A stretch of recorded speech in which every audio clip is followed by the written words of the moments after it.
I've got a quick question. In regards to like the importance level between the actual missions and things of that nature versus gaining your fame. I mean, once you gain your fame, what is the point of gaining it, I guess, other than just being awesome? Well, I mean, we're talking about a community of tens of thousands of people, so you're famous in the community. It's just like in real life. But I mean, like, does it help you like attract?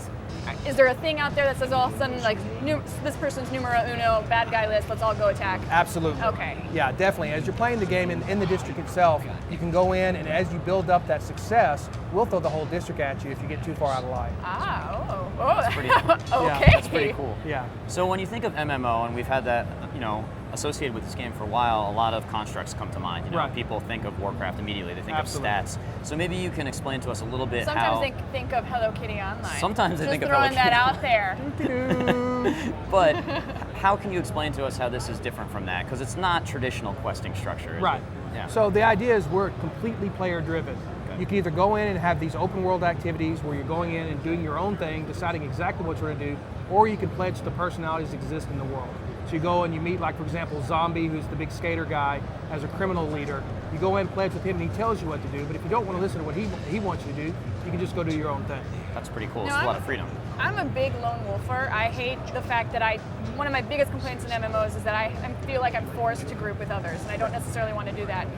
Does that ever come into play where it's like you finally get to a level where you just have to go out and like mission up with people? No way.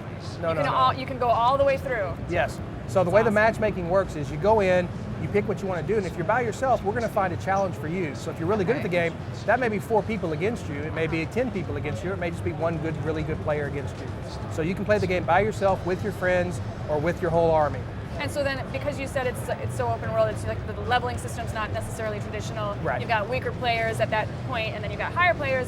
If you guys did want to group together and all play, do they drag you behind? Are these guys too far ahead? It's all like, how do you balance it out? So basically, since it's all about the player skill and it's about success, if you have weaker players combined with more skilled players, they actually complement each other. So we find a match for that whole composite rather than each individual player. Okay, so there's not like pseudo power leveling going on. No. Nice. All right. Well, we're kind of wrapping up. I'm getting the signal. Anything that we didn't touch upon? Any more Hello Kitty online references, which I am still going to get you for later. So the biggest thing I want to get across is we also have this kind of creativity crafting system, but it's all player driven and it's all about player skill, just like the action game. And someone's artistic skill is just as important in the game, if that's what they want to do, as their ability to play the action game. Nice. Cool. Awesome. Well, thank you so much. I'm really excited for this game. It looks great.